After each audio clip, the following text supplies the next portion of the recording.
लेकिन आज समाज की दशा क्या है? आज कई लोग हमारे पास आते हैं, बोले स्वामी जी हमारा बेटा बहुत नालायक है। एक व्यक्ति हमारे पास आया, प्रणाम किया, हमने आशीर्वाद दिया, बोले स्वामी जी बहुत परेशान है। हमने कहा परेशानी क्या है तुम्हारी जीवन? बोले परेशानी केवल इतनी है कि बेटा बहुत नालायक है, तो आपको यदि समय होवे तो आप घर चले, थोड़ा सा समझा देना। हमने कहा एक काम करो। हमने कहा बेटा करता क्या है? बोले कुछ नहीं करता है, घर में पड़ा रहता है, दो चार गालियां और हमें देता है, थमा देता है।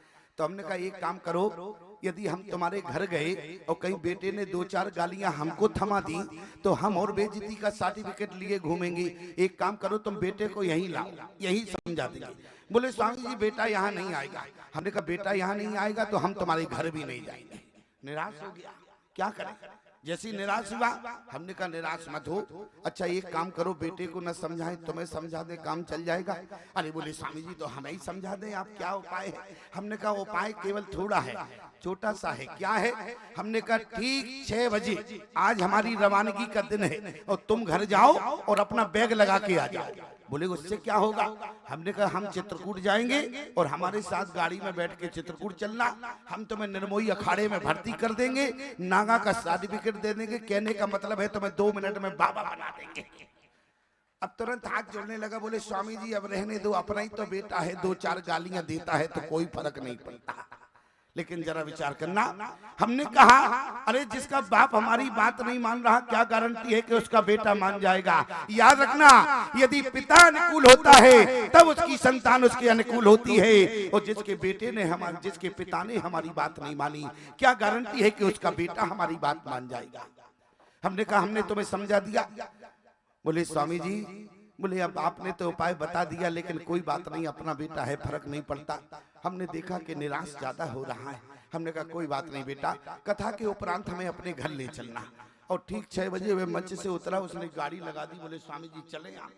हम गाड़ी में बैठे और जैसे ही घर गए और जैसे ही हमने प्यारे उसके घर में पहला कदम रखा, और जैसे ही पहला कदम रखा बेटा लेट कर हमारे चरणों में गिर गया, और जैसे लेट के प्रणाम करने लगा। हमने बेटे को आशीर्वाद दिया। हमने धीरे से बेटे से कहा खड़े हो, खड़ा हो गया। हमने कहा बेटा तुमने हमें प्रणाम किया, इस बाप को और प्रणाम कर लेते तो तुम्हारा क्या चला जाता?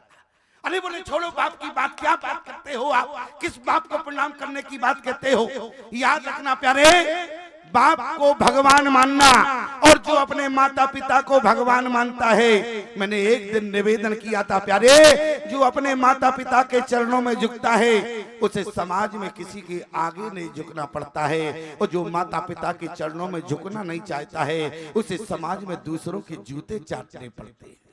आज मैंने कहा कि बेटा तुमने हमें प्रणाम किया, बोले आप संत हैं, आपको प्रणाम ना करें, ये हमारे संस्कार में नहीं है।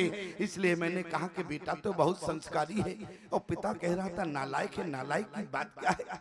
बेटा अंदर गया, इतनी देर में चाय लेकर आया, और जैसी चाय दी मैंने बेटे से फिर कहा, हमने कहा बेटा तुमने हमें प्रणाम किया, कोई बात नहीं, कम से कम अब तो बाप को प्रणाम कर लो। अरे बोले स्वामी जी छोड़ो बाप की बात, ये बाप नहीं है, ये तो हमारे जीवन का पाप है। हमने कहा दिमाग खराब हो गया क्या तुम्हारा? अरे बाप को बाप कहते हैं, तुम बाप को पाप कह रहे हो, बात क्या है? हमने शांति से समझा मामले को।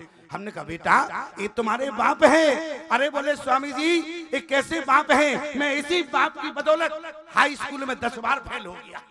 हमने कहा इसी बाप की बदौलत होगा, बात क्या है? हमने कहा क्यों? तुम्हारी वजह से तुम्हारा बेटा फेल हो गया है। अरे बोले स्वामी जी हमारी वजह से क्यों होगा? पढ़ता लिखता नहीं था इसलिए फेल हो गया। हमने कहा क्यों बेटा तुम पढ़ते लिखते नहीं हो इसलिए फेल हो गए हो? बोले नहीं स्वामी जी। बोले क्यों? बोले मैं इसी की बदौलत फेल हुआ हूँ। हमने कहा कैसे हुए? बोले जब हमारा हाई स्कूल का पेपर होता था तो गांव भर के बाप अपने बेटों को नकल देने जाते थे और हमारा बाप यही बैठा रहता था, मैं इसी की बदौलत फेल हुआ। हम समझ गए प्यारे ये बेटा नहीं है, ये तो इनके जीवन का चपेटा है। क्यों? यदि बेटा होता तो इस तरीके की बात करता या इस तरीके की भाषा होती। याद